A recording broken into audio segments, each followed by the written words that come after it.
भारत के सबसे बड़े जज चीफ जस्टिस ऑफ इंडिया के सामने कोर्ट में जूता फेंका गया। हाँ भाई, वो भी सुप्रीम कोर्ट के अंदर। किसने फेंका, क्यों फेंका, और सबसे बड़ा सवाल, क्या ये देश के न्याय तंत्र पर हमला है या किसी साजिश की शुरुआत? पूरा वीडियो देखना मत छोड़ना, क्योंकि आज हम बताएंगे वो सब जो अब तक किसी ने साफ साफ नहीं बताया। नमस्कार दोस्तों, आप देख रहे हैं आरकेसी न्यूज। मैं हूं आपका दोस्त रविंद्र कुमार चौहान और आज की कहानी सिर्फ एक जो है कि इंसाइडेंट नहीं, ये सवाल है भारत के न्याय की प्रतिष्ठा पर। सुप्रीम कोर्ट के अंदर देश के सबसे बड़े जज CJI BR गवई पर जूता फेंका गया। पूरा देश हक्का बक्का रह गया है। लेकिन भाई, असली खेल तो इसके बाद शुरू होता है, क्योंकि जिसने जूता फेंका उसने कहा मुझे कोई पछतावा नहीं है। अब सोचो, ऐसा कहने वाला कौन है? क्या उसके पीछे कोई बड़ी साजिश है? चलो जानते हैं पूरी कहानी। लेकिन उससे पहले आप सभी से छोटी सी रिक्वेस्ट है, अभी तक आप लोग वीडियो को लाइक नहीं किए तो फटाफट से कर लीजिए। और हाँ, चैनल को सब्सक्राइब करना मत भूलना, क्योंकि अगर आप लोग चैनल को सब्सक्राइब करके बेल आइकन नोटिफिकेशन को प्रेस कर लेते हैं तो आप सभी से आगे से आने वाली न्यूज वीडियो, सच्ची खबरें आपसे एक भी मिस नहीं होगी। देखिए दोस्तों, तारीख कुछ दिन पहले सुप्रीम कोर्ट की एक सुनवाई के दौरान ये चौंकाने वाली घटना हुई। आरोपी राकेश किशोर, उम्र 55 साल, पेशे से वकील। जैसे ही कोर्ट में सुनवाई चल रही थी, उसने अचानक CJI BR गवई की तरफ जूता फेंका। सिक्योरिटी ने तुरंत उसे पकड़ लिया, लेकिन जब पुलिस ने पूछा क्यों किया तो उसने कहा ईश्वर की इच्छा से किया, मुझे कोई पछतावा नहीं।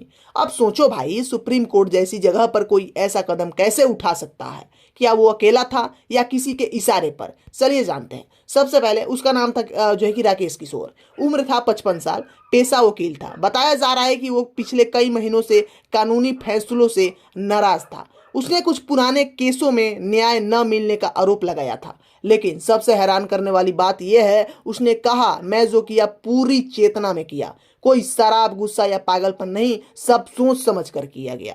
यानी ये कोई सड़क का गुंडा नहीं था, बल्कि वो व्यक्ति था जो कानून जानता था, और फिर भी कानून तोड़ा गया।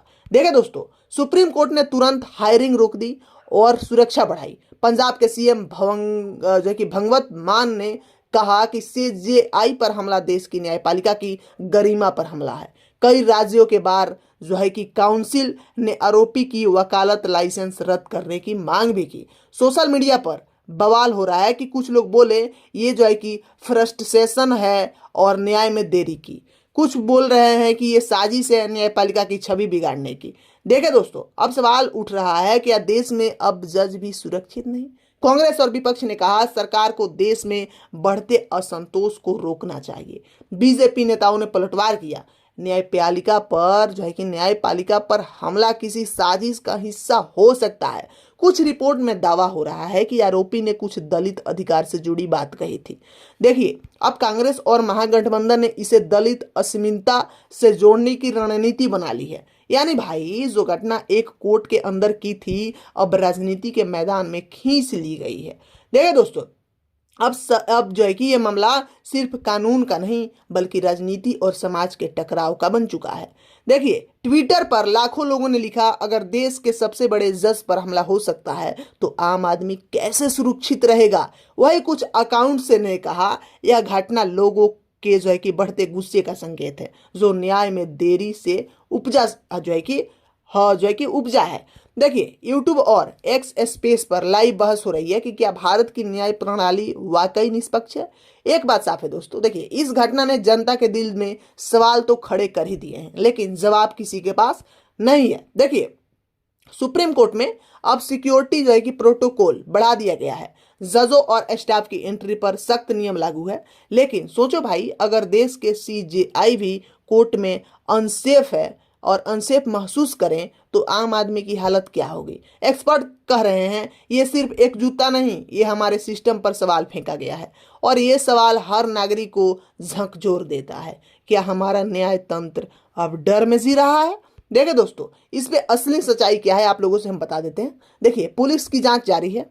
आरोपी के मोबाइल, ईमेल और पर्सनल रिकॉर्ड खंगाले जा रहे हैं। अब तक किसी राजनीतिक लिंक का सबूत नहीं मिला, लेकिन कई लोग मान रहे हैं कि ये जो है कि फ्रस्ट्रेशन और ड्राइवन एक्ट था। CJI गवई ने अब तक इस घटना पर कोई सार्वजनिक बयान नहीं दिया, बस इतना कहा हमारी संस्था इतनी मजबूत है कि एक जूते से नहीं डमक पाएगी। देखिए, यानी संदेश साफ है, अदालत पर हमला हुआ लेकिन न्याय की नींव अब भी मजबूत है। दोस्तों, ये सिर्फ एक खबर नहीं, ये आईना है उस गुस्से का जो समाज में धीरे धीरे पनप रहा है। कभी नेता पर हमला तो कभी पत्रकार पर, और अब सीजेआई पर। अब ये बताता है, ये सब बात बताता है कि लोगों का भरोसा टूट रहा है। लेकिन याद रखो, अगर भरोसा टूट जाए तो लोकतंत्र नहीं बचता। इसलिए सवाल करना जरूरी है, मगर कानून तोड़ना जरूरी नहीं है।